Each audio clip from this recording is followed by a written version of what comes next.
friends, today we're making vegan elotes and they'll be ready in 15 minutes top.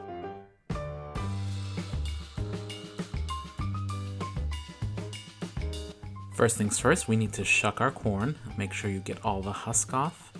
And while we're shucking our corn, we want to be able to keep the bottom part. That's basically kind of be like our handle. It'll make cutting and handling a lot easier. Want to get all of the husk off. Alright, dirty-minded people. For the marinade, we're just going to need a few tablespoons of oil, a little bit of garlic powder, some cayenne pepper, salt and pepper to your liking, and then you just give that a nice big stir. You can kind of modify this any way you want. I like these seasonings, and all you want to do is just really work it in and rub it into every kernel as much as you can. Stop it! You really need to get your mind out of the gutter, people. Now here's my favorite part of the recipe. I'm glad I'm finally able to use my barbecue grill.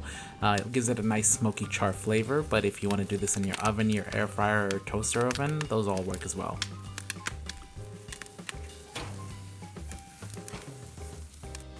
And there you have perfectly smoky grilled corn. For the esquites, we're going to go ahead and cut off the kernels. We want to cut as close as the cob as possible so we can get most of the meat there. I'm doing about 3 kernels or 3 pieces of corn here. For the dressing, I'm using a vegan mayo, about a half cup of vegan mayo. For cashew parmesan, there's a recipe down below. It's a 1/4 cup of cashew parmesan. I don't have any fresh lime, so we're going to use the bottle stuff, about 2 teaspoons of bottle lime juice, and salt and pepper to your taste, cayenne pepper, and go ahead and give it a nice big mix. Top with a little bit more cashew parm and more cayenne. There are your esquites. Now for the elotes, we're gonna brush on some vegan butter. These are from Country Crock. Some more vegan mayo. And then we'll give it a nice generous dusting of our cashew parm again. Of course you can use any store-bought parm, but I do make it at home. It's a recipe below. And a little bit more cayenne pepper and lime juice.